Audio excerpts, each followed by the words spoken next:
Spanning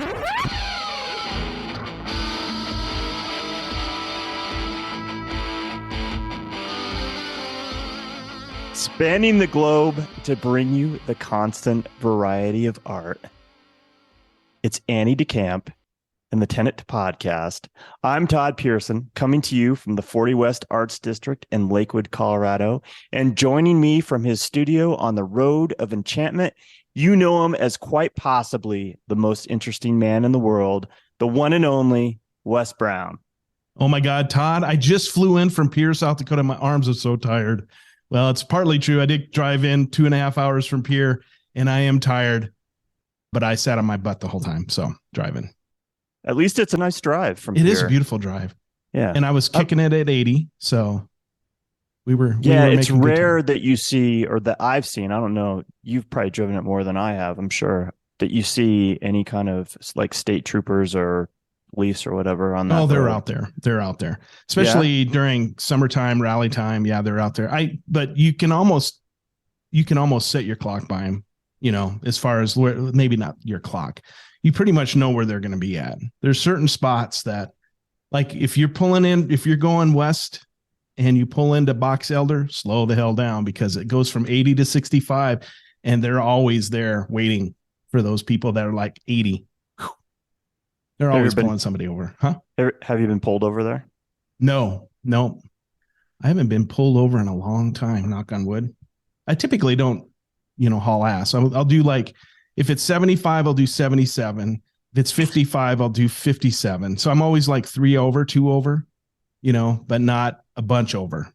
One time down by Hot Springs, I set my auto cruise to 65 in a 55, thinking it was 65. And I got pulled over, got a ticket, but stuff happens. It does happen. I just got a ticket. I got nicked downtown at 6th Avenue in Calumet. My wife and I were driving to a concert, and then they have the photo cameras there. So I didn't want to get stuck. The light turned yellow, and I didn't want to get stuck in that intersection and get nailed. But instead of getting nailed for being in the intersection, the red light camera, I got nailed. They have supposedly a radar, I guess, rigged to those cameras now. And so I got nabbed for speeding. So I got a $40 ticket in the mail. I got a ticket one time in Colorado for that too, on the interstate with the camera. It's like, it shows up in the mail. Yeah. It shows up in the mail. Here's me with my cool shades on, driving my wife's car. It's like, holy shit, that is definitely me. And then Tonette just sent it back saying, I don't know who this is.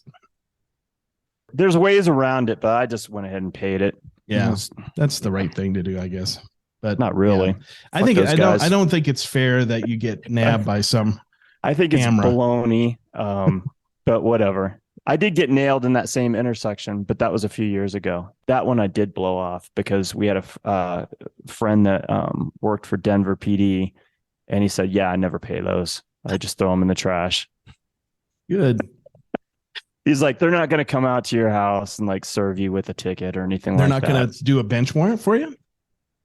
Because they could do that. I guess, but they barely have manpower to do regular police stuff, let alone like track down it.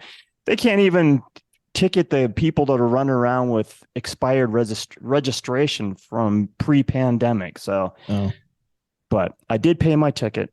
Good for you. So I was a law-abiding citizen. There you go. That's what makes the world go round. Maybe one of 10 times in my life. Well, I'm not going to mention the time I might have gone in a meter maid car in college and driven it a few blocks. I could totally see you doing that, Annie Decamp. Super law-abiding citizen, but yes, that happened.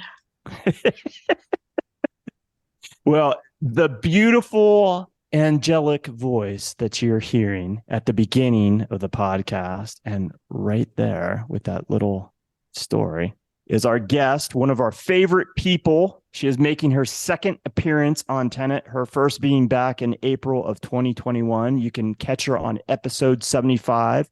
You can follow her on Instagram at Annie Decamp Art, and you can experience her magnificent work at her website, anniedecamp.art.com.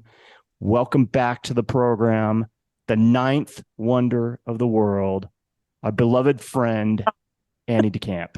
Ah, thanks, guys. I love you guys. I'm so glad to be back on this. Been really looking forward to it. Well, it was nice to catch up with you for the first time in almost a year down in Trinidad at the very beginning of May for First Friday. That was a fun weekend. I'd never been to Trinidad before. It's a beautiful town, and I'm so excited for what's coming in terms of the art scene there. A lot of really exciting things happening. Colorado town that reminds me of Chico, California, which is a super cool, groovy little town. It's got a lot of that relaxed feeling. I just loved it. Yeah, cool vibe down there. You had your opening down there that night. Yep. At the A.R. Mitchell Museum. Well, actually, it's Kuehl Fine Art inside the A.R. Mitchell Museum. How did that all come about? Did Cody just reach out to you and say, hey, do you want to have a show down in Trinidad? Yeah, I was so honored. He reached out last year and asked me, I think it was in November or something, and I said yes. And then at the beginning of this year, just kind of where my mind was, I thought, oh, shucks. And I'm only using that word because I'm on a podcast right now. I'm going to use shucks instead of shit, which I would normally say. So what I'm going to do is every time you say shucks, I'm going to bleep it and then put shit behind it. Shit. Shit's the word. I do swear. You know what they say about people who swear, though? What's that? That they're more honest and that they tend to be intelligent, which sounds like I'm bragging. But when I heard that, of course, after the last podcast, we talked a lot about a learning disability that I have. I thought, okay, intelligence, I'll go with that. But honesty, yeah, I liked that one too. Anyway, back to, I know we're going to digress a lot with swear words and such. That being said, January rolled around and I just didn't have it collected in my brain as to what I was going to do whatsoever. And over the time that from January to the show, it was a beautiful space for me to kind of collect thoughts around my work in the past year and pull a show together that felt really good to me. So it was spectacular to be down there. Kuehl Fine Art. Of course, I call him Cody Kuehl instead of Kuehl. Is it Kuehl? Gosh, I always say it wrong. Yeah, Kuehl. Calls him Cody Kuehl. I said you should just change your name to Kuehl because you are so cool. Yeah, it was a beautiful show. It was just a great weekend, and I was really honored to be able to show it at his gallery and to be able to go to the museum. I'd never been before. Yeah, I hadn't spent any time down there other than I'm like most people, right? Like most people fly through Trinidad on the way to New Mexico or vice versa. And typically what happens is you stop to gas up or get a drink at the convenience store as you're going through town. So it was really nice to see what was going on with their art scene and just how many people were out and about on a First Friday. That was yeah. Yeah. It was great. I mean, it's just a cool town. They're cool little restaurants. And I feel like more's coming in. I know that there's some investment coming in from some big Denver folks. And I think the art scene's only going to get bigger there. It's exciting, actually. And the kind of more arid nature of Trinidad and the feeling of being closer to New Mexico was great. It really resonated for me, having spent some time in New Mexico as a kid. So I loved it. That's right, because you were in Truth or Consequences. Is that TRC? Yeah, TRC. That was cool. Yeah, just beautiful. I love any place in Southern Colorado, and it was a beautiful weekend weather-wise, and great company. Got to meet some new folks. Yeah, and got to see you for the first time in it's been about a year. Now, is that show closed or is it still up? closing now. And Cody, I think, is going to kindly bring my artwork back to Denver because I'm not in Denver right now. So it's closing now. Yeah, I think the next show goes up this weekend. So he's probably taken it all down by now, or will on probably Thursday at least. Are you still doing mostly encaustic work or have you switched? I'm not doing encaustic anymore at all. Last year, presented a couple things, including a sort of a near-death experience with a really rare lung disease called acute fibrinous organizing pneumonia that came on incredibly suddenly, where I was in and out of the hospital for a few weeks. And finally, when they realized that I didn't have just straight up pneumonia, which is what they thought I had, they did an emergency lung biopsy and found that I have this disease called AFOP. I've recovered now, which is glorious, but it was really scary and full of a lot of drama because the pulmonologist who first came in and said I had to get the biopsy done said I was going to be in ICU for 2 weeks in a coma. And really the reasoning behind that is if you have acute fibrinous organizing pneumonia long term, but AFOP, nobody survives that. So I have subacute, fortunately, but it was scary and sad. My boyfriend Rich had to call my kids and tell them this, and it was very dramatic and very scary. And I was on 10 liters of oxygen for 3 months and then down to 7 for another 3 months. So basically, one day when I thought I just had pneumonia, I was in my studio and my friend Jess came in, Jess Davis, and she said, "You don't look good. You need to go to the ER now." And I drove myself there, and I got there and I was on 71% oxygen. So I was kind of not even in my right mind. So it was very, it was a big dramatic event. Wow. But I've recovered. It's really good. So you asked about encaustic. Some of the underlying conditions of that could be cancer or an autoimmune disorder, or they suspected it was due to chemicals that I work with. Intuitively, I don't believe that it's oil paint. I think it's more likely that it was working with encaustic. And I was very careful to work with it correctly. That being said, who knows? I just don't think that I can work with it anymore, which is sad. I love encaustic painting, but I'm here. So, and I'm still painting. So that's really painting in oil. So that's really great. Yeah, that's the main thing. Yeah. It led to more different kinds of experimentation in my work. So, good really does come out of bad, hard times, for sure. Yeah, it can. I mean, I think some people don't ever see the good in hard times, but if you're willing to be open to it, I think it can. But man, we're so happy that you're still with us and that you're still doing your wonderful work. That's for sure. So I reflect on last year as the big events that happened were for me and a real blessing. And one of the big things that came out of it was a recognition of, gosh, how much love came forward and how much support I have in the art community.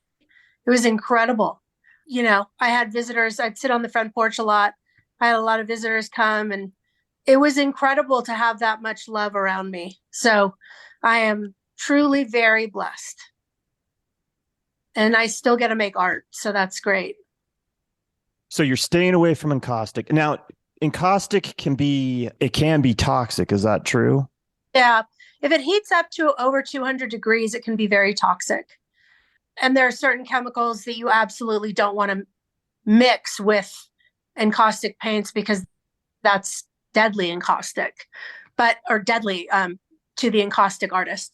So, I mean, we really don't know if it's encaustic. I just kind of feel like, maybe I'll stay away from that. Maybe I'll get back to it someday and, work in a space where there's just tons of fresh air and I've got a respirator on. It's a possibility, but right now I'm just really happy where I am and I don't need to really push that envelope too much. So it's a loss, but being here is a gain. So how much permanent damage has been done because of that? Yeah. Luckily I have no scarring on my lungs, which it can be kind of permanent if you have a lot of scarring. I mean, the CAT scan of my lungs, they said was the worst they'd ever seen. They said it's the worst lung condition they've seen, and that they were really surprised that I pulled through it this well. Basically what happens is there are little areas in your lungs, and on a CAT scan, it shows all this weird white tissue, but a really strange pattern that's tied to AFOP. And the only thing that's come out of it is I have a lung obstruction disease now. So it's basically kind of an asthma. I mean, again, it's so minor. I don't know if I'll ever, I shouldn't say this. I'm not sure if I'll ever be able to be a runner again or do physical activities to the level that I did. I mean, we're big skiers and, I just love skiing, but we'll see next year kind of what I can do. I think that when this all happened, what came to me that was most interesting, and I think we talked about this a lot last time, that I'm a fairly spiritual person, but what came in was I was really being asked to slow down because I have been going hard and fast my whole life. I mean, I even walk slower, not just because of the lung disease, but I'm just more present and I've just slowed down a lot. Again, that's a good thing that's come out of this. I mean, I've always, I think, been a pretty present person, but I don't have to push as hard as I did. So it's shifted my work somewhat where I'm spending more time perfecting paintings and working on technique. That's kind of that slowing down thing and evaluating my work longer. So that's been a real highlight, I think, of this. Very weird year. Very weird year. Yeah. Yeah. So we know that you spend some time up in Aspen. You split your time up in Aspen and Denver. Has the altitude affected it too? Yeah. That being said, I mean, I'm in Aspen right now, and there's a little bit of a longer acclimation when I get here, but I'm at 91% oxygen, so I'm good. I'm good now. But I have moments where suddenly I'm just sort of out of breath.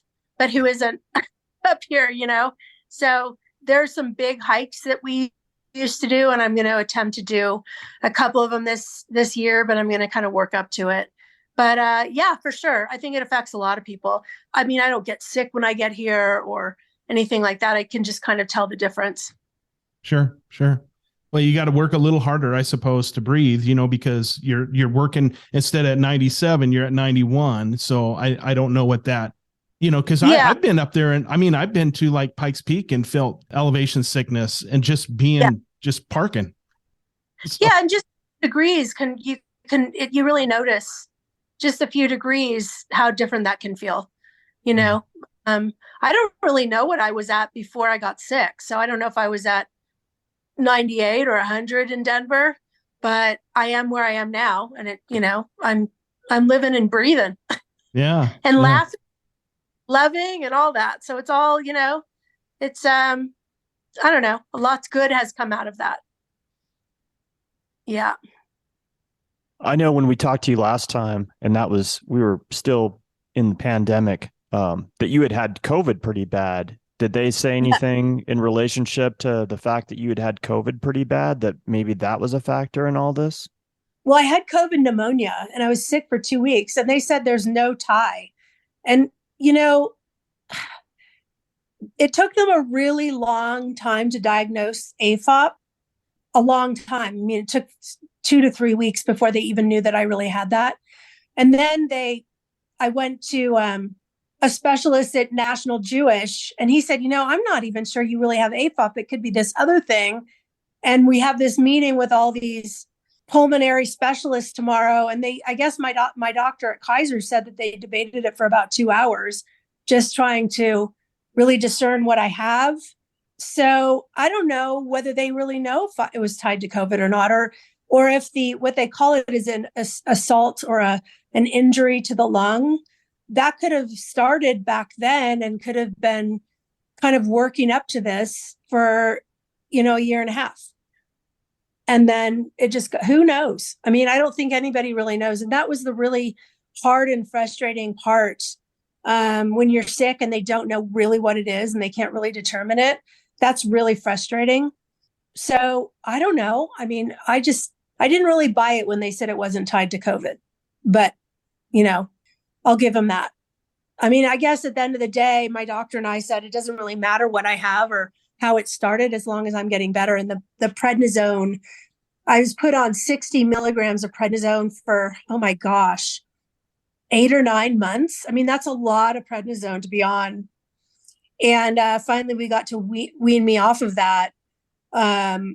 but that was kind of major. And for some people, that could have been a nightmare, because I think some people get really edgy and moody on it. And you certainly look different when you're on it. You get sort of a round face. And, I didn't feel my prettiest, that's for sure. But I felt kind of like Superwoman on it. I kind of dug it. I could be up at the weirdest hours at night and be happy as a clam, and then go to sleep for 2 hours and then be up all day long. Like, the amount of sleep I needed was hardly any. And I had no side effects that were negative other than not needing a ton of sleep, but I thought it was great. I wouldn't want to be on it anymore, because you're really not supposed to be on prednisone for that long. They were moving me over to another immune suppressant that takes over if you have to be on it for they said I was going to have to be on something for up to 2 years. So the fact that I'm off of everything now is great. Well, congratulations. I'm so happy that you're feeling better. You look great, and that you were able to pull through this whole thing, this ordeal, because it sounded horrible at the time from other people that I was talking to, just getting a little bit of information here and there. Yeah. And I was very worried about you. So going back to the show that you had down in Trinidad, tell everybody what that work was about and the title of the show. I have to remember the title now. This is No Way to Behave. Was part of the title. Remind me of the title. Can you remember it? Oh my gosh. This is part of the fallout, listeners, is that memory goes when you have a lot of trauma. So, and we'll get into that in a second. Oh my gosh. Anyway, part of it was called This Is No Way to Behave. And on top of, I guess we'll just dive into the whole story now. On top of the lung disease, so I got sick on May 26th. And then on July 18th, I was sitting home in this hideous brown Barcalounger we have that my boyfriend has a funny name for. And it's gotten us through lots of surgeries and illnesses. I was kind of living in that thing down in a TV room because I was up all night. So, I didn't want to disturb. Plus, I was on this loud oxygen machine that pumped and it made all this noise. So I was connected to that. I was basically connected to this cord throughout the house for all those months. And my best friend had come to visit for a week, and I sent Rich to Aspen and said, go live your best life, because he'd been taking care of me and had been a real rock star through all this. So he went up to Aspen to have some fun. And she came for a week, and then she left on a Sunday. And then the next night I was home alone, and it was a heat wave. And I was really hot all the time anyway, and I needed a lot of fans and fresh air. So I left the back door open, and at 2:16 a.m. on July 18th, I awoke to a glove over my face and a gun to my head, and 4 men with masks on entered and held me at gunpoint for 20 minutes while they robbed us. So I almost laugh at this because when I tell this story, it's almost like it's not me anymore. And it's just kind of such an unbelievable story.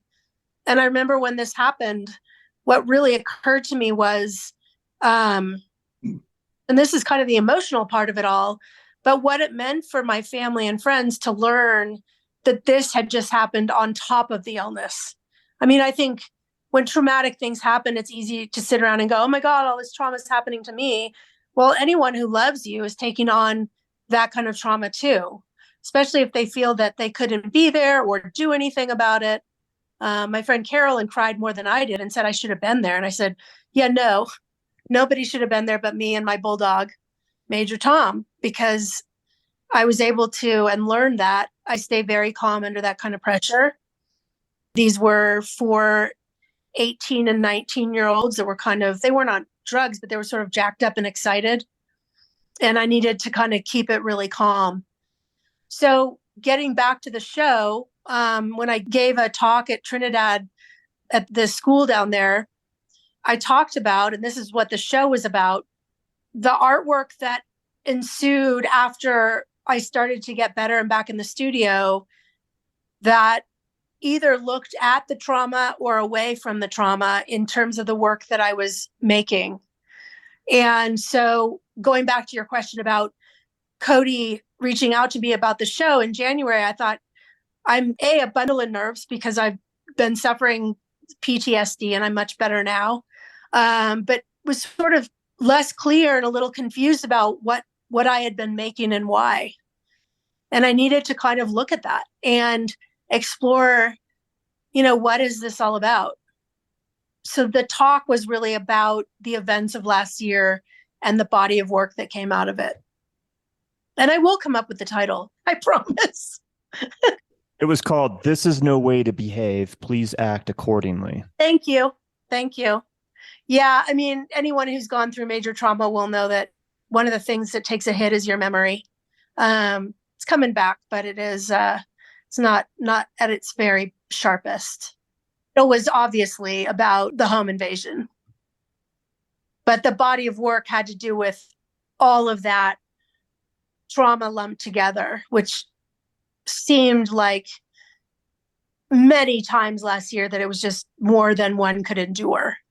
Just so surprising, just to step in about this, when the home invasion was happening, one guy had a gun to my head the whole time, and I didn't know the codes to our safes. And I said, I might have them in my office upstairs. So he led me up to the office, and I sat there in my underwear and a t-shirt scrambling to find these codes because he was upset and angry. And, and I just stayed calm. And in a way, it kind of slowed things down. And I just stayed really calm. So I didn't get that upset, but it took time for me to try to find them. And I never did. But I remember going up the stairs and thinking, wow, this is really interesting. This is really, really interesting. Like when you're present in a really surreal moment, but you're there. I mean, who wouldn't think, who does this happen to? Especially having been so sick, like on top of that, this is happening. And I'm in granny panties and a t-shirt. And they took me off oxygen, by the way, for the whole time. So all of it, I have some kind of funny stories about how I looked at this, because at the end, when they finally left that night, I stood in my kitchen for a minute trying to get my bearings straight and thought, what do I do next? And I looked down and I realized I had on these hideous cotton granny panties that I only bought because when I was sick, people would come over and visit, and it was a hot summer, so I was wearing dresses, but I thought I should at least have underwear on. So it was hideous, like couldn't be uglier, and t-shirt. And I looked down and I went, oh my God, I can't cross the street right now and not put my skirt back on. And I sort of hung onto the chair for a minute and I thought, what do I do? And I was afraid to leave the house immediately because I was afraid that they'd be out there. And then the hardest part to talk about was that I was really afraid that they were going to shoot my dog. And they didn't, thank God. He just turned 12. He's an old bulldog and he's my soul. And so I thought, okay, hide him in the car. So I did that. Fill your oxygen tank, your portable tank, and get your skirt on and cross the street. So I left the house, and there was a big truck down the street with lights on, trucks where they had lights on the top. And I thought, maybe that's them, but I don't think these guys drive a truck like this. So I kept looking at it and I realized the police were already there because they'd been called because these guys had been trying to break into the house across the street. So anyway, I pulled myself together, and as soon as I got to the police, that was the end of the nightmare. But you might have asked me a question and I'm not answering it. I don't know. Well, you just kind of set the stage as far as the work that you presented down in Trinidad, as far as dealing with the aftermath of being sick, and then also this home invasion that you experienced, two near-death experiences. Yeah. And some PTSD, it sounds like, that was one of the after effects of experiencing this. Immediately after, not at all. There's a term for people that I think it was kind of created after 9/11, but people that go through these big events where you're almost on this weird enlightened high. I'm a believer in the higher power. I believe that there was a higher power looking over me in both situations. I believe that the higher power presented me with some situations that asked me to reevaluate life. And the gifts have been huge that have come out of that. So initially, I remember talking to my psychologist, and he said, you're pretty squared away. About 75% of people get PTSD. And he said, I think you might be in the 25% and you don't have it. Well, flash forward about 6 months, and I had another call with him, or 3 or 4 months or something like that. And after the second or third call with him, he said, now I'm diagnosing you with full PTSD. So it kind of came on where initially I was in this sort of glorious state of I'm alive. And I permanently let go of things I was hanging on to. And there were basically 2. I don't hang on to a lot of stuff, but that I needed to kind of just let go of. And I did in an instant. And then, Denver has a fair amount of crime going on right now. And I'd hear about it. And, suddenly I found that I could barely go to the grocery store, or I could barely park my car, or barely drive to my studio without locking the doors. The fear of being carjacked or held at gunpoint in a parking lot, or it started to just get worse and worse and worse. I was kind of a mess for a while, and I've been doing really good therapy, and I haven't been thinking about it much at all lately for the last maybe 3 weeks. So that's great. I don't even think about it really anymore. It helps, and I'm very lucky that I get to come up to Aspen and get away from Denver and just kind of the memory of all the things in the house and the triggers.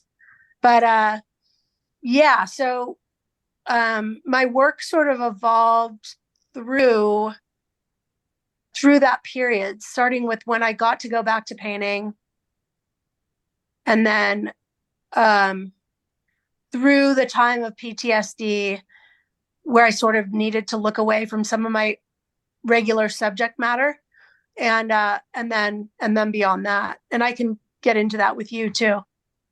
So I got one follow-up about the whole incident of being held at gunpoint. Did they ever catch the teenagers that did this? They did. They caught 3 of the 4. The guy that had the gun to me, they caught that night. So that earlier in the night, they'd stolen 2 cars, one at gunpoint up in the Highlands of Denver. It's a neighborhood in Denver. So they had 2 cars, and the guy who had the gun to me took 1 car, and the 3 others took the other car. And the police will only chase 1 car. So they chased him. It happened to be, and I'm very grateful because they caught him, which is also kind of rare, but they hit his car. He spun out. He was injured, but he ran away. And here's the part about the granny panty underwear that brings it full circle is, as he was running away, he was stripping off all of his clothes, running through people's backyards. And they caught him in his underwear like 6 blocks away. And I'm like, touche. So they caught him, and I actually identified him. And then they caught his half brother, who was part of the whole deal. And then the third guy, who's kind of the ringleader of this big gang, I think one of them, and I can't speak more about it than that he committed homicide. So they have him for homicide, but they have not tied him to my case yet. The 4th one they know of, but they haven't gotten enough evidence, or the DA's office is just too busy. So the whole issue with going to court all the time, which we do, we go to every hearing. I stare them down. I am not shrinking from this. That kind of becomes a lifestyle that you don't really calculate, So anyway, somebody asked me when I talked down in Trinidad at the end, will you ever paint these guys? And it sort of stopped me in my tracks. And I know we haven't really talked about the body of work yet, but I went, oh my God. But like the idea of doing that, and they said, could you sketch them at court and then paint them? And I thought, yeah, I don't want to do that. But what came to me the minute they said that was this abstract painting. And I don't do abstract, but this big abstract painting of the whole event. And someday I will do that. Someday I will do that. It'll be very cathartic when I do. But I already know that it needs to be a big piece, and there may be figures underneath, but painted over. So that's something that I'm working towards doing. So just imagine if you had to go through this and then you didn't have the ability to paint, as far as, let's say that wasn't what your career was. I think art is so rehabilitative, I just was talking about this to somebody recently. I was thinking, can you imagine if I had a job that I hated, that I had to go back to, and then deal with PTSD and the aftermath and not having meaning in my life? What I get to do every day is art therapy. I mean, it has healed so much of me. And the body of work that I've done has been calculated in healing, So initially, basically, what I did was I started painting women archers, and I painted them before, but these pieces were more significant as sort of dealing with self-protection. And so I did a few paintings that were these archer pieces. And then I had a piece that had been sitting on my wall. It's a large piece of canvas, and it's a digital piece, but there's a girl shooting a gun with a horse behind her. And there's sort of a Van Gogh scene behind her that's sort of glorious and beautiful. And then after this all happened, I painted the front part of her, what's in front of her, all black, and painted sort of red bullets coming out.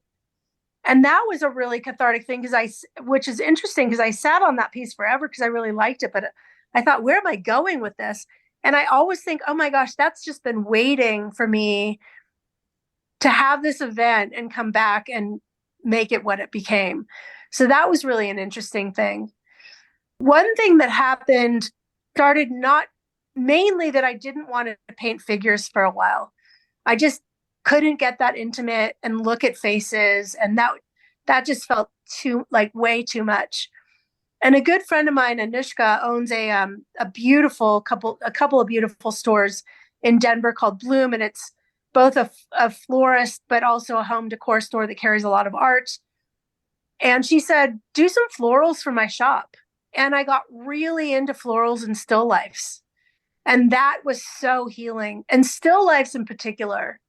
Not the florals aren't still lifes, but I mean tables with sort of the remains of someone having been in that room with a napkin or a dish, and then some florals or wallpaper. And that was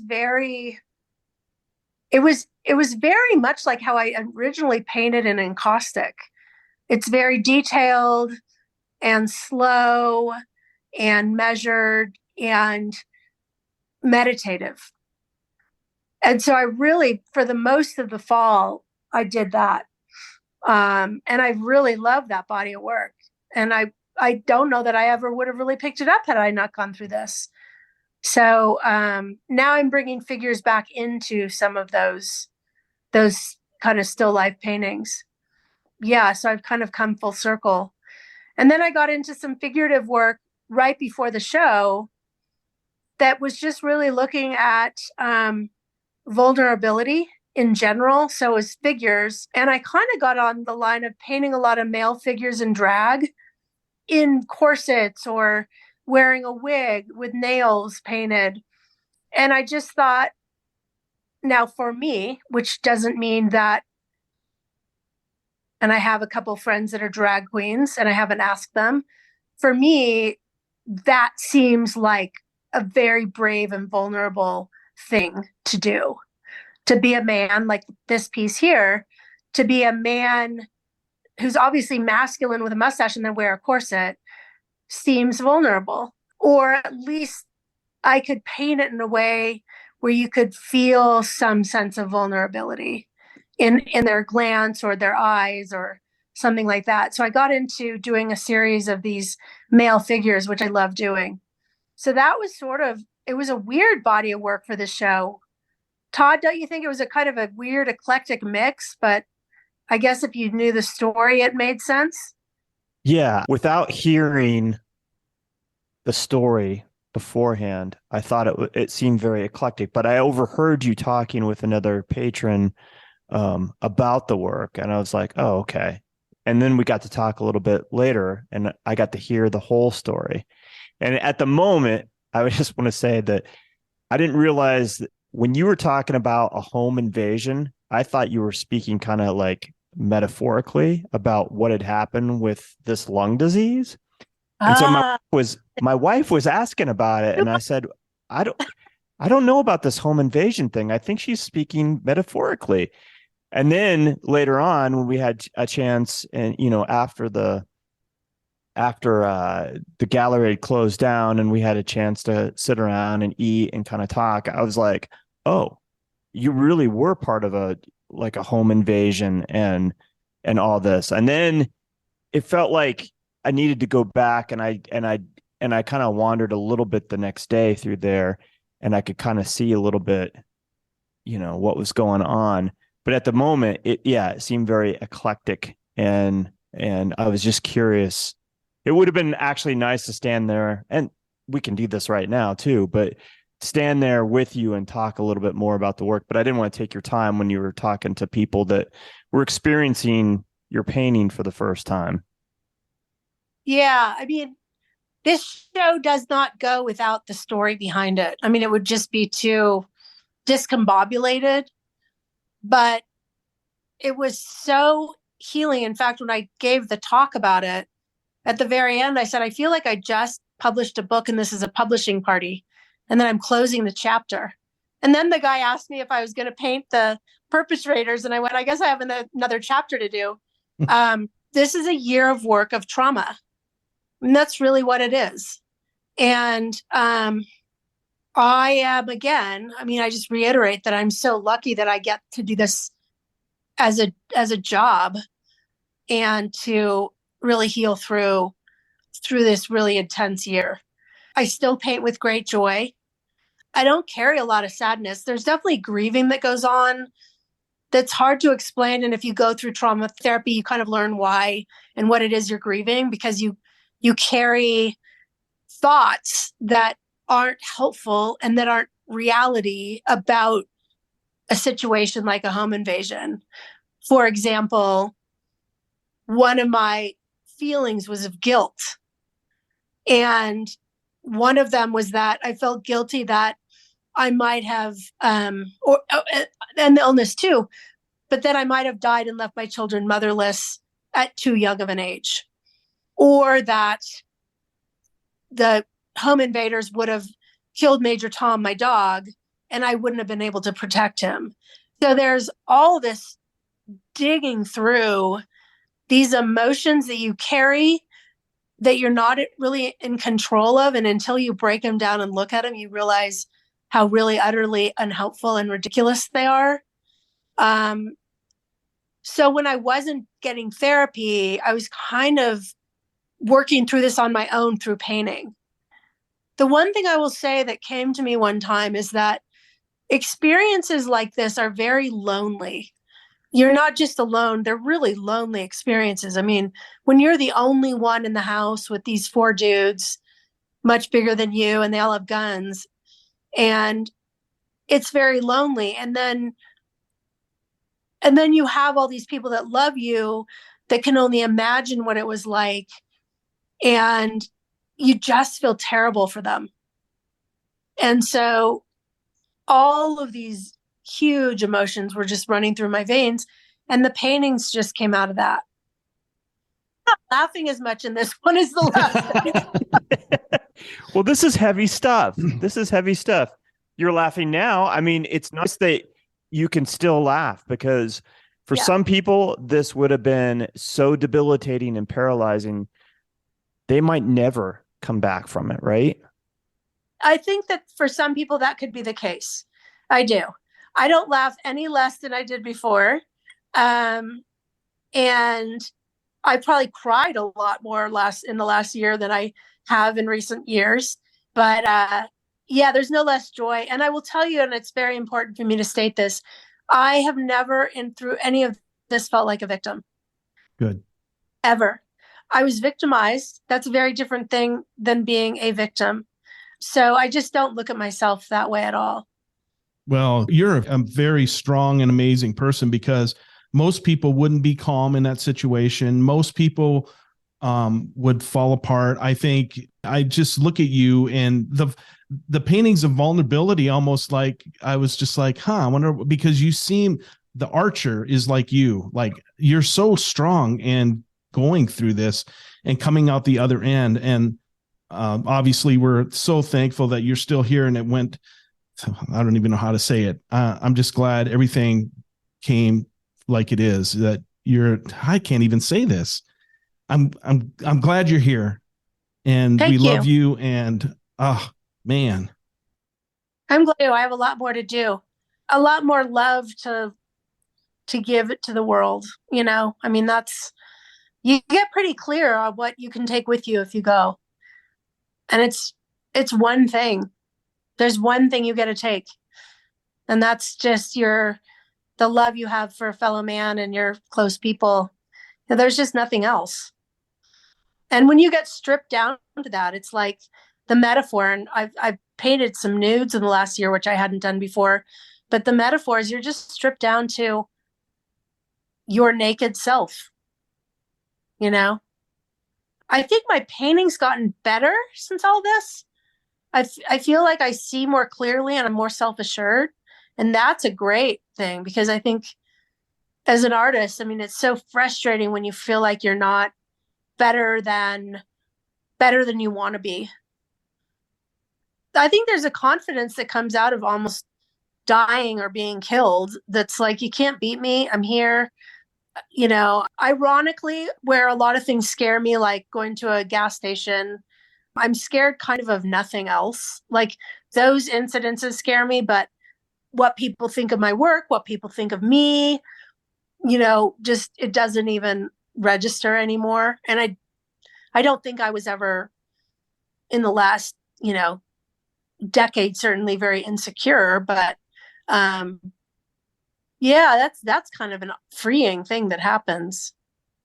In fact, I'm planning on in the fall taking an improv class, because I really want to I want to do some stage work. I just want to get up there and give that a try. So, and if in the last episode where we talked about me as a child, I would have never done that in a million years. I would have never done that. So there's a lot I want to do. it was freeing for you. It's very freeing. And I was listening to Laurie Anderson the other day on Instagram or something.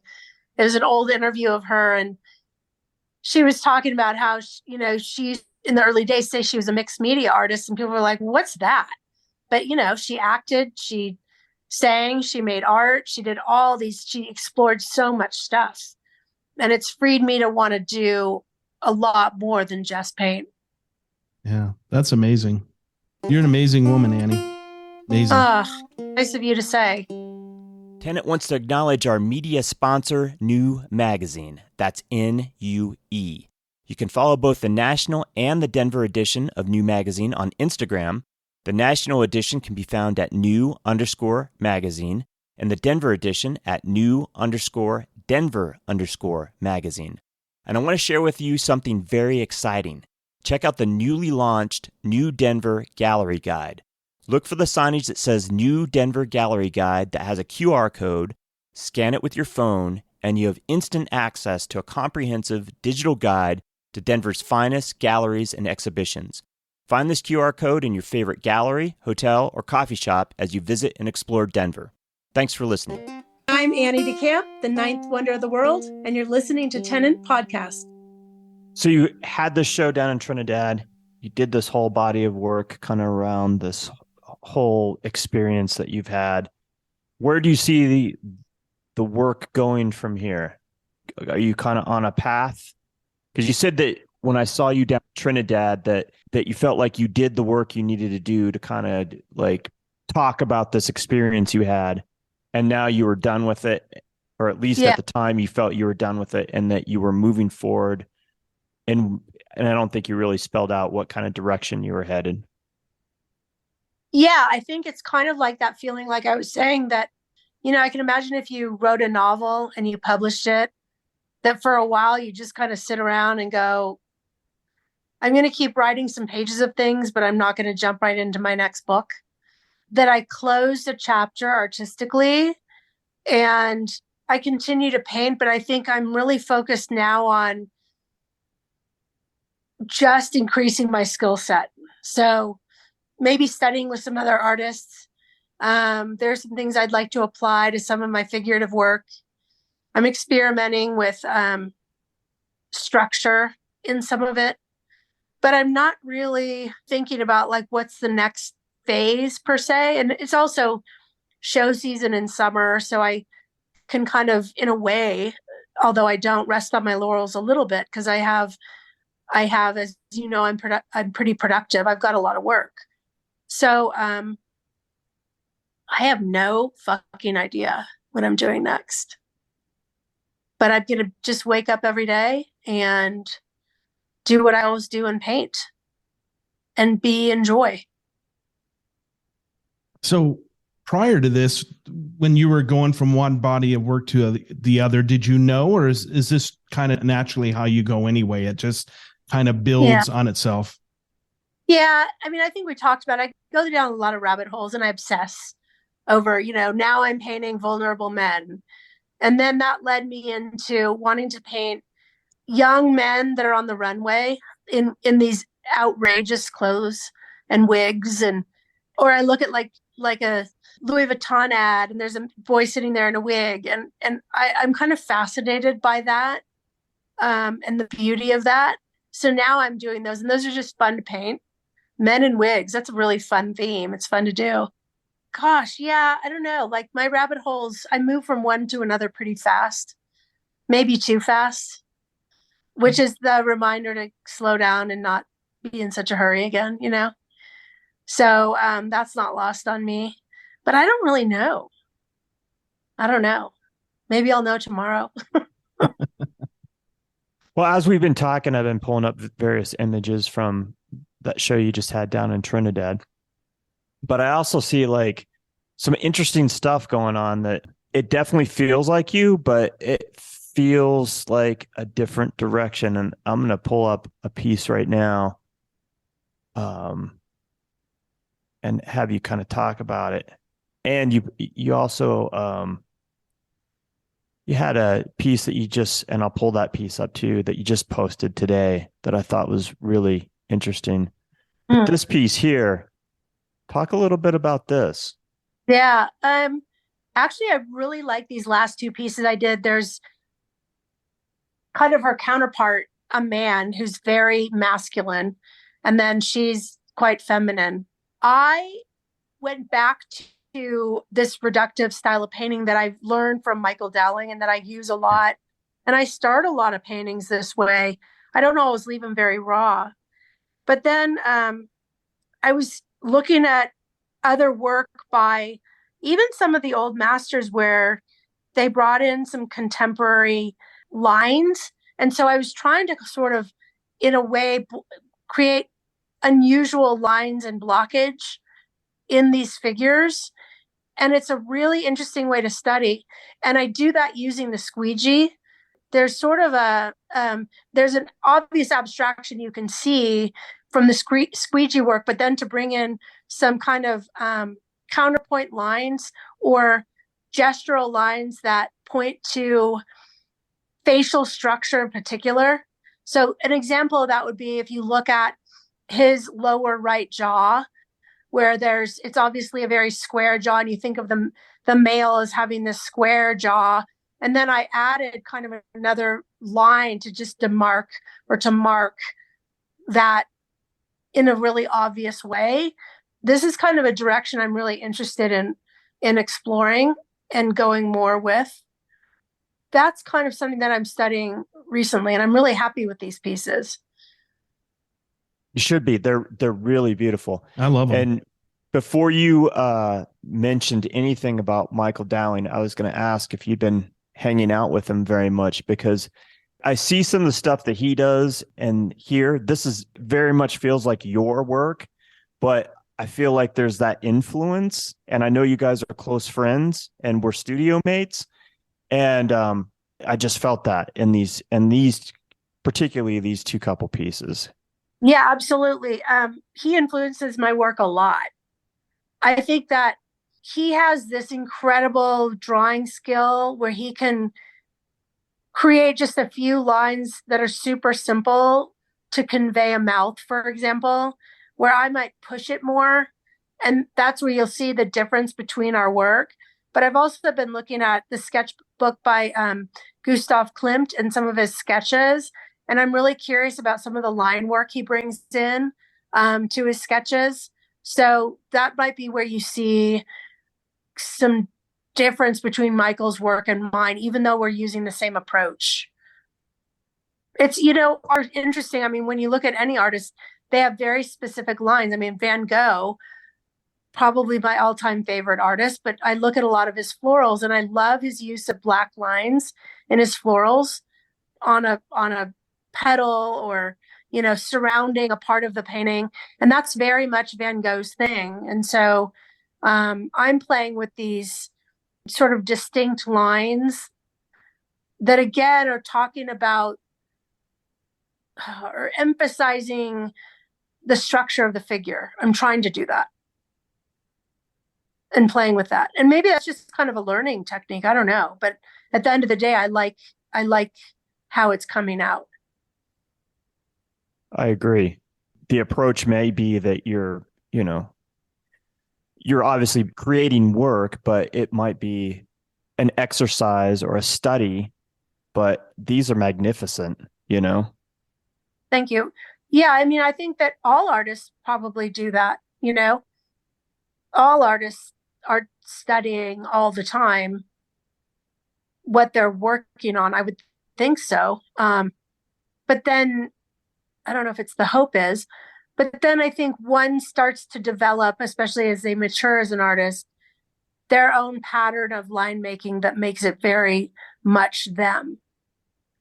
So if you looked at this piece and you put it next to a Michael Dowling piece, you could see, if you really studied, you'd see his marks are very different than my marks.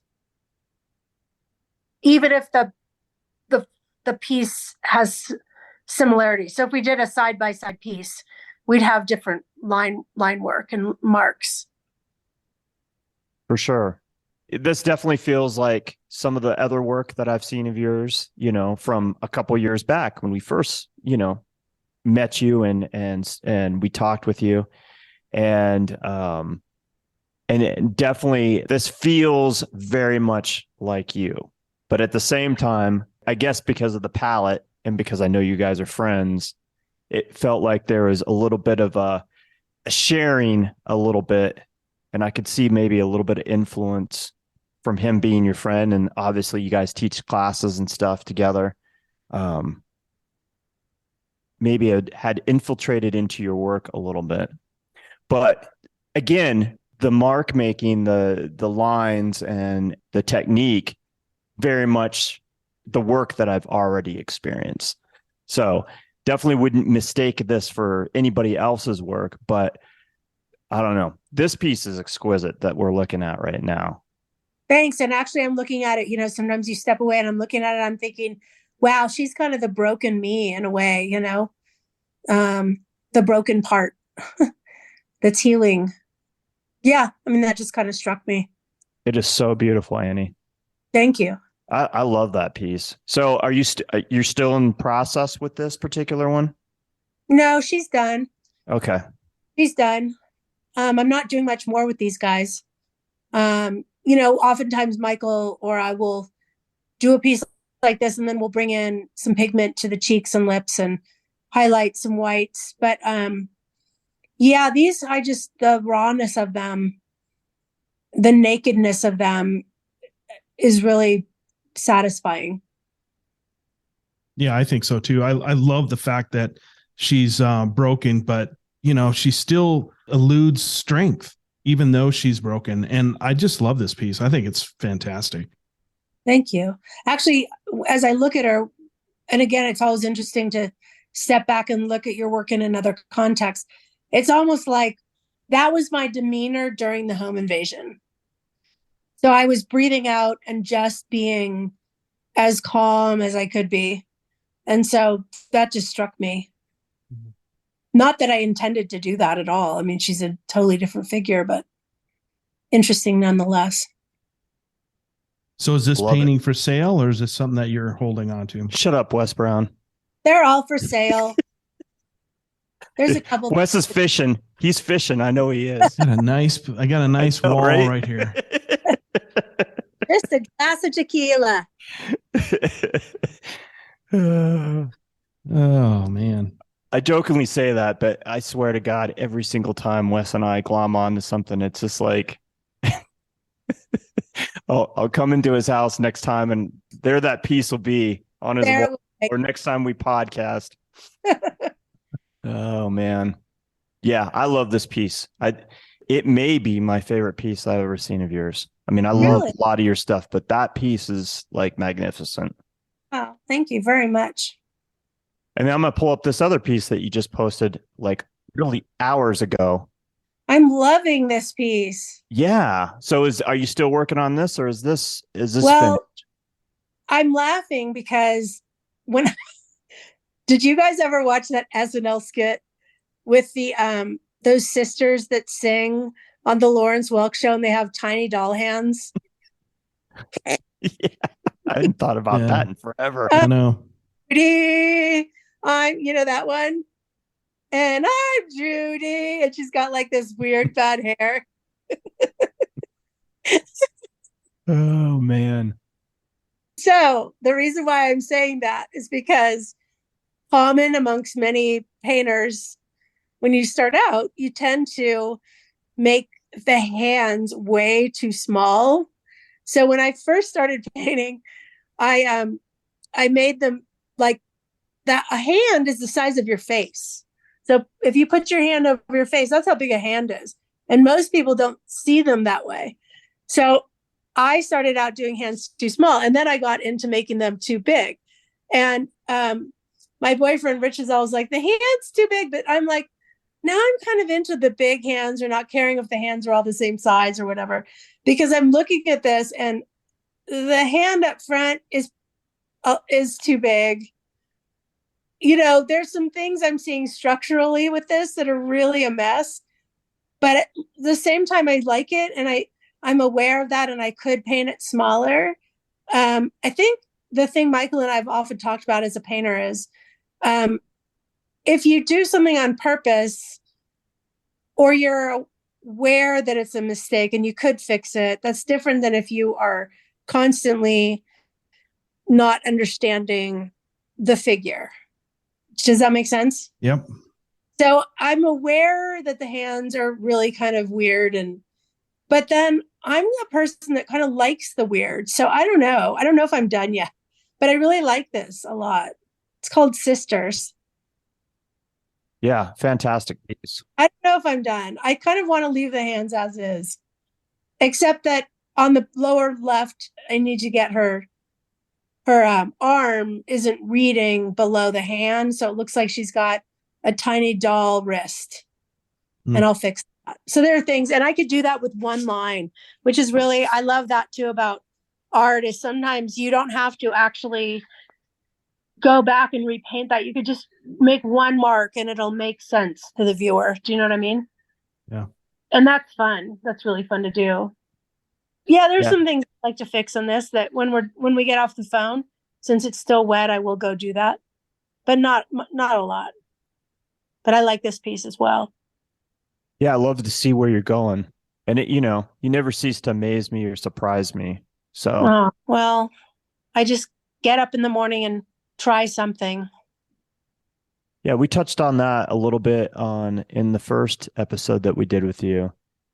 How just going and doing the work, like not overthinking per se, but taking this idea and actually acting on it. And that definitely has not changed for you. Not at all. I think I talked about the fact that my mom always said perfection's overrated, and that imperfection is what really turns me on in studies.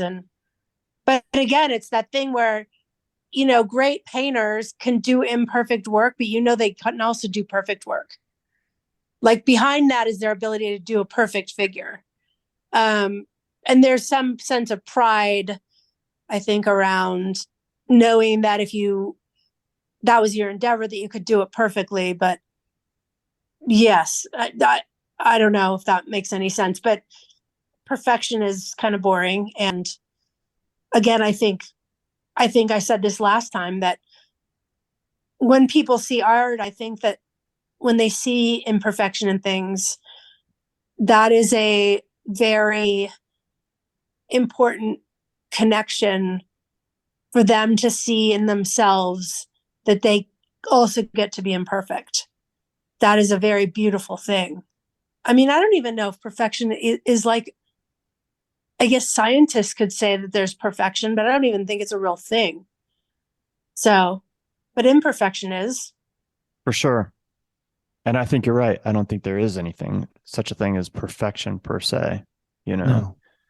Yeah, and if there was, like, that's just kind of boring. Like, if you look at an apple that looks perfectly round, you could say that's a beautiful apple, but I would choose the apple that had a weird side or something over it. You know what I mean? Right. That was so profound. Picking your apples. But I love seeing where you're going.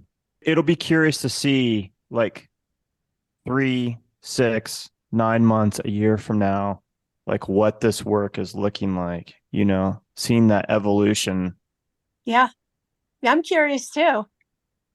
I'm really curious. There's a lot of things I want to get better at. So I just keep going. You obviously have like a tick list of things that you want to get better at. So what are some of those things, and what are you working on to accomplish that?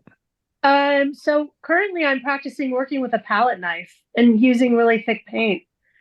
And it's really hard to get discrete moments with a mixture of colors with a palette knife. And so I'm working on that. I just did a painting of a bulldog taken off of somebody else's painting, but it was just a sort of a practice piece, but it was really hard. It was really, really hard. And my dad's a painter. He does more watercolor and acrylics, but I sent it to him and I said, I'm really struggling with this. It's so sweet that I can talk to my dad about art. But that's something I'm working on, because I would like to bring in more texture. I'd like to bring in sort of some real contemporary graffiti kind of backgrounds. When I got into figurative painting, I love painting wallpaper. And I did it in this way where you put down the wet paint and then you paint over the wet, so it kind of smears it around. And I don't know if you know who Jenny of Figgis is. I don't know if I'm pronouncing her name right, but she kind of does that. She's kind of smears her paint, and that kind of leads into more abstract work. So who knows if there's more abstraction coming? I don't know. I'm just very curious, but I will always work on getting the figure better. I mean, again, I'm self-taught. I'm not, and I didn't grow up drawing every day like Michael Dowling or like the masters did. But I do now. One thing I am doing is I'm sketching everything twice before I paint it. Oh, Why is that? I just think it helps you really understand the figure more fully, and get it dimensionally correct. And it's because it's good habit, good training. It's good to have good habits in art as well as in any other part of your life. And some discipline. Well, it becomes second nature too, right? Yeah, it really does. It's amazing the difference between the first drawing and the final painting. So 2 times? Do you do it sometimes even more than that when you're No, you're done? Yeah, no. By 2, I'm like, I gotta paint now. Yeah. Have you ever done like small studies and then go to a bigger piece like Michelangelo? For sure. Maybe I'll do a small painting and then a bigger painting, but I study it multiple times now. Yeah. There's a painting I did. I'm trying to think. I talked to Michael about it today, and he said I would redo that painting and study it again. And he's right, so Would you say he's your closest confidant when you're talking art and then like looking at a piece and getting feedback? Oh yeah. Oh my God, I text him every day. It must annoy him, but it doesn't really. I mean, because he sends me his pictures. Um, but again, I paint a lot, and I'm at a point in life where I have grown children, and he has younger children, and so I have more studio time for sure. Just it's where we are in life. But yeah, he's my confidant. He's the guy. Or my dad. I'll tell you a cute story. I was just in Montana visiting my brother who has a second home there. My dad came out, and my dad's 92. And one night, it was cute. We put on Kingston Trio and I danced with him in the kitchen. But he brought out his watercolors and I brought out my oils and we painted together. And he does more landscape stuff, but he's doing some kind of abstract still lifes, like a Picasso stuff in his class in watercolor. And the recent one's awesome. I loved it. But that Archer piece that you showed, the naked woman with the black all around her, I was doing that there, and he was a surgeon, and so he knows anatomy. He said that just isn't right. That's not right. That's not where. And and he goes, maybe you're okay with that, but I couldn't stand it if that. And he named the muscle, like the muscle has to go here and stick out more. And it was just bugging him. But I came to realize what a gift that was for him to know anatomy so well. And he came to realize that that's not the total point, and to get away from exactness, because he's a much more structured, exact person than me. But it was a really sweet moment to spend time with him around art that way. And so he's kind of a confidant. I send him images to get his input. It's a very different interaction, but yeah. Is this a new thing, or have you guys done this for a while? No. I think it kind of took art to bring us closer together. I also think that my family's always been very close in a lot of ways, but then had its years where it wasn't as close. And I think that happens with families for different reasons. But I also think that, and I could be wrong, but I think that a catalyst for us to getting back to where we're really close again was all the stuff that happened last year, which is such a blessing. Art is kind of where we really intersect, so it's really sweet. And he's 92. He's taking classes online and paints every day. And so it's really a beautiful thing. And how about yourself? Like, I know you have Michael as your friend. You guys share stuff. Do you take classes yourself, or have you thought about taking classes? I'm thinking I'd love to take a class with Jen Starling. She's been doing some really cool stuff with her work. We teach classes. I mean, gosh, there are some people that I see that I'd love to, if I lived in the right country, to study with. But I will take some classes. I really want to take a ceramics class too and get into some sculpture. So it's just a time thing, because we're back and forth a lot. And so it's finding, the 3 to 6 weeks that I can be in one place. So do you find now that you've been teaching classes that it's made you a better painter? Yeah, I think teaching is a great way to be a better painter. There's nothing like a little pressure, I'll tell you, for one. But I also think when you're teaching, you're in character, right? So you're a little different than who you actually are in the daytime. For example, if you're teaching at night, there's a little shift. And so I think anytime we're in character, and this is what interests me about acting or improv, is that as you inch into another character somewhat, what you see is really different. You don't know what it's going to be. You don't know how that's going to look, but it's going to automatically make the world a little different for you. And so I think teaching kind of does that. When you have your teaching hat on, you're just slightly different. And that's really fascinating. Because I don't think the shift has to be some momentous shift. I think it could be small like that. So I think it does do that. Michael's an excellent teacher. And so I learn a lot of his teaching abilities. He just has a very nice way of explaining things, and we teach together a lot. So I learn from him, and he's been teaching a lot longer than I have, but I really do enjoy it. And our classes are really fun.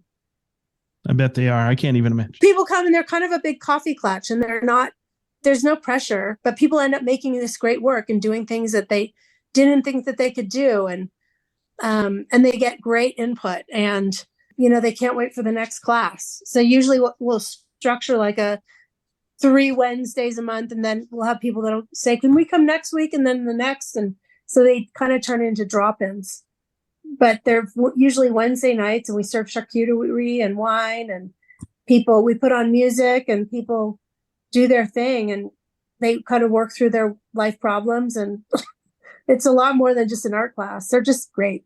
I love them. You guys have any plans for classes this summer, or are you guys kind of done until winter rolls around again? My summer's really kind of busy, but I think we'll do some Wednesday drop-ins with existing students. So anytime I'm home and there's a Wednesday open, I want to teach. So usually we'll put the word out and people will come by. So it's really nice to have it be casual like that. I mean, all these students have become friends, so I'm just hanging out with friends, basically. I know you split your time back and forth between Denver and Aspen, and summer tends to be ultra busy. What do you have going on this summer? We are maybe going paddleboarding on the river tomorrow morning, depending on the weather. We have some camping trips planned. And then between the two of us, we have 6 kids. So there's a trip to LA and then Sacramento to see Rich's daughter, and then mine and my daughter and her husband. We're going to New York to see Rich's son, who just moved there, who's also an artist. And he's an editor and writer, and he's looking for work there. And then we're going to visit some friends in North Carolina. But in between that, I have shows, and I'll be painting and just enjoying life. I mean, I think after last year, we both had a lot of healing to do. And we had a big trip planned last September that we had to cancel, partly to Morocco. And that broke my heart because it's one of the places I've always wanted to go in the biggest way. So I think just being here and not having it be last year is just wonderful. So I'm really trying not to overload it. Because when I get back to Denver, I want to see friends and paint with them. And I want to get to Jen Starling's studio and see what she's up to. I want to paint with Mike. We have a couple of projects we want to work on. We used to paint together a lot, and we haven't for a while. We have yard art coming up June 24th and 25th. And that's got, I think, 17 artists, and we have a jazz band playing.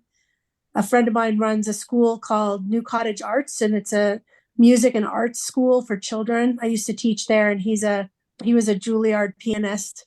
And so they teach music. And so they're going to sponsor the kids' art table at Yard Art, and then have a jazz trio come play in the afternoon on Saturday, the 20th. Yeah. He asked me what kind of music, and I said, anything Dave Brubeck, I'm in. Like, just bring on that vibe. So I'm really excited for that. Oh, I've been gardening a ton. So, because last year my garden just went to seed. And so through a lot of sweat and work, I've gotten my kitchen garden going and then my big garden going. So all the things that I do that I love, I'm back doing. Cooking and eating and gardening and seeing friends and whatnot.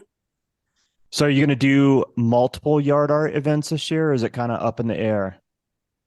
I think we're going to probably plan another one for September timeframe at our location again, just because it's easier this year. And I'm kind of taking on what's easy.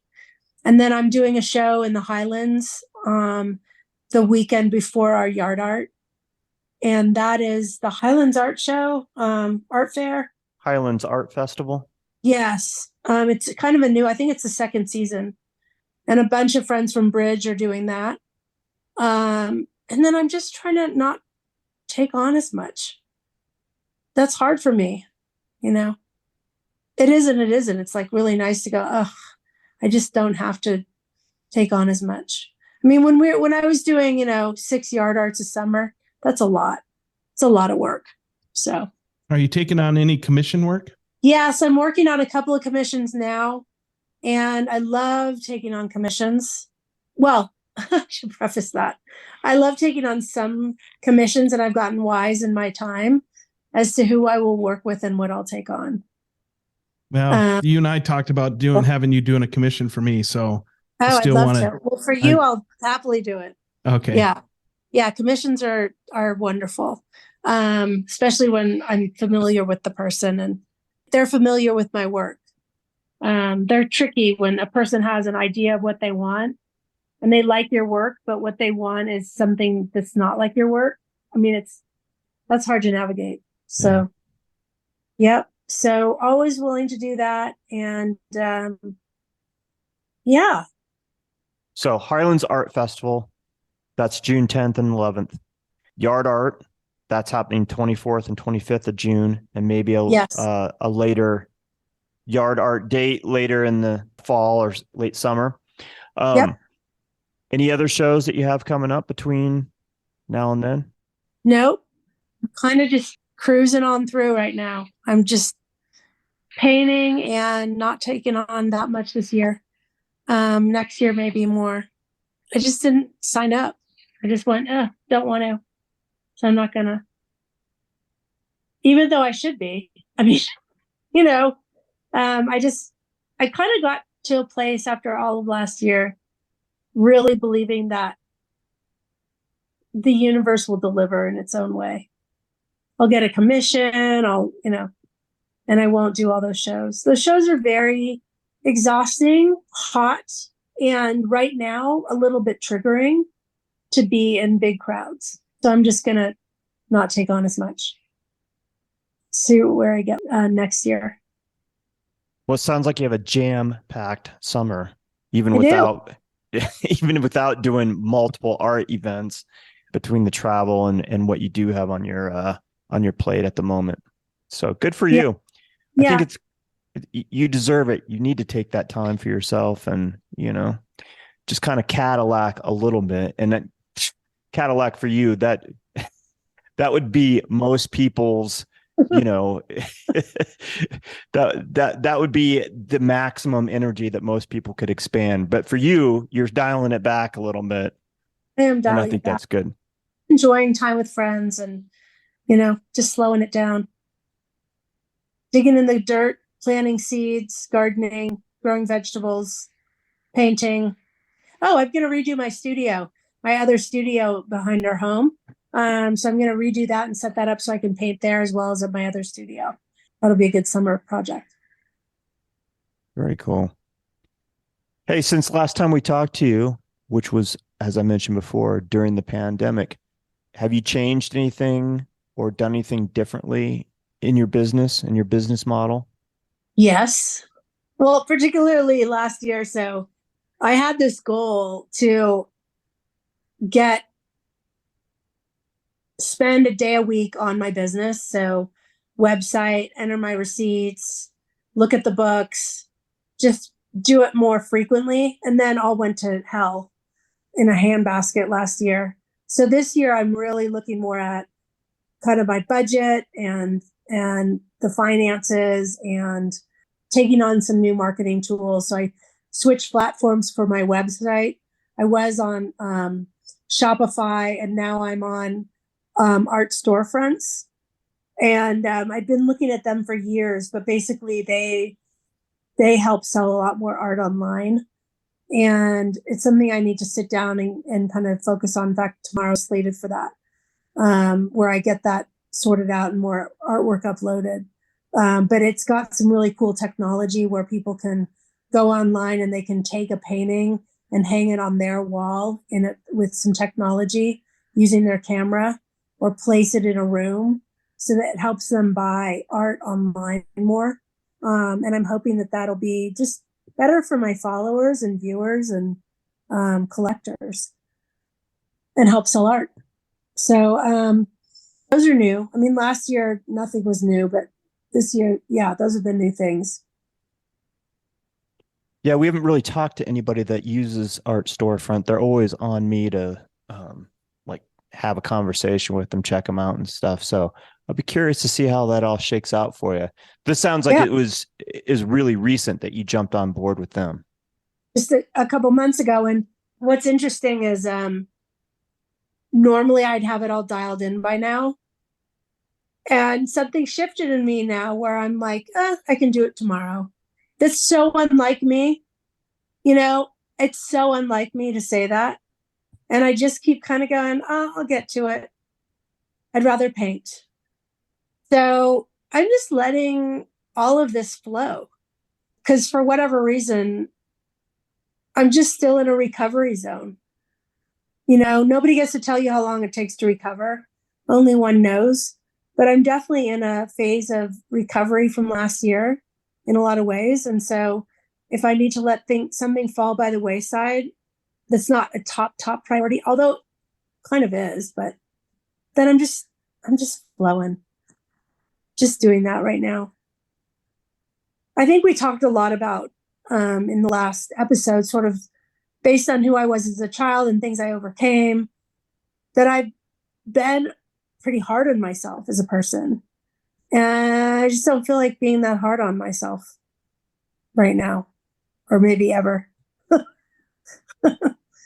Just kind of chilling and That's painting. good. Yeah. It's the way it should be. Really. Yeah, kind of, you know, feels good and everything works out in the end. It does. I mean, the bottom line is that we have so little control over anything in this universe. You know, you should just be doing stuff that you enjoy doing and do the work you want to do and don't sweat the small stuff, right? That's what I'm doing. Feels pretty good. Feels pretty darn good. So, and I thought it felt good before, but this feels better. So, yeah. Anyway, I'll let you know about Art Storefront. I'm excited. And they're a great gang of people to work with. I mean, really. So. And you have a Etsy store as well, right? Etsy. I do. And, you know, I went gangbusters on setting that up and I haven't spent a lot of time on it. And that's one of those things where you have to give it a lot of time every week. And I was for a while, and then I got busy with setting up for Cody's show and some other things. And so I need to get back to that. But it's a fun little store. I mean, you can get prints and product, and it was fun to set up. So I kind of did that as a way to have an extra income stream, and we'll see where that goes. And that's pretty new. Yeah. I set it up in, I want to say January, February, that time frame. Nice. I'll be curious to see in the future how that shakes out for you as well, because that's one thing that we've talked to very few people that actually do the Etsy thing. We talked to artists a couple months back, and she's been very successful with her Etsy. But I'm always curious how these platforms work for people and how much time you're spending on, making Etsy it work. Takes a lot of time. Yeah, Etsy takes a lot of time. And there are people that do very well with it, but you have to constantly be renewing listings and changing keywords and, and I'm busy with a lot of other stuff. So, and again, I kind of want to just paint, so that's what I'm doing right now. Anything else business-wise you've changed up or been doing differently? No, not really. I mean, I think that I had the business pretty grounded in terms of all the marketing activities that I do, in terms of teaching classes and having a healthy mix of those, producing yard art, and trying to mentor other people if needed, just trying to keep a balance of all those things. That's been working, hasn't been broken. So I'm continuing with kind of where I am with that. And now I'm really focused on wanting to be a better painter. Outside of what you have going on right now through the fall, do you have anything planned for the winter months coming up? Any classes that you guys already have on the calendar? We don't have them on the calendar because Michael and I never look that far forward. We can usually fill classes pretty fast, kind of, not last minute, but, a month out. But we'll certainly teach more classes in the winter. That's a great time for classes. So we will definitely set something up probably October on. We'll start getting those weekly classes going. And there's a class I want to do that Michael likes the idea of it, where we get our group of people together. And then we have a museum day. We go to the museum, we see a show, and then we go back and we paint. We teach painting, but the subject matter is based on something that they saw at the museum. So it's kind of all tied into this excursion. Because I think people all say they want to go to the museum, but don't go and don't get out. And I think going with the intention that you're going to be painting from that show is a really fun, strong way to approach it. So we will be doing something like that. That would. And be what's fun. the usual cost for your classes? Do you have like a sweet spot? Does it vary? I assume. Around for 3 nights, it's around 200 a person, which is totally reasonable.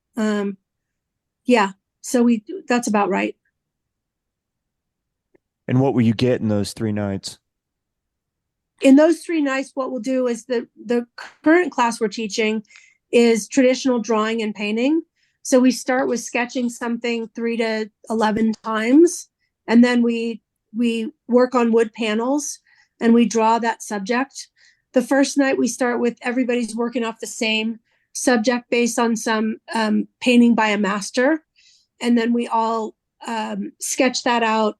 And then we dive into teaching people how to use the reductive method to start to paint that out. And then the next class, that piece is dried down by then. So we move into different ways to work with color or skin tone on that piece from the class before. But the next class, everybody gets to draw and do another figure of their choosing. And then the third class, again, we work into the pieces from prior classes, and then everybody gets to do only what they want to do. So it could be florals, it could be abstract, it could be figurative, it can be anything they want. And everybody's really loving that class. Past classes that we've been doing have been based on collage as a way to create a narrative for what you want to paint, or to work with collage in particular as an art form. And that's been fun. We've had up to 12 people in that class, where it's just people are sitting on the floor, cutting up magazines, putting things together. And that's been fascinating because some people have just a real incredible sense of collage and where to go with that. So we've had anywhere from experienced painters who use that just as kind of food for their next piece, to people that are newer that just want to explore collage. And we'll probably do that again because that's a fun winter one. And that's open to all skill levels? All skill levels. All of our classes are.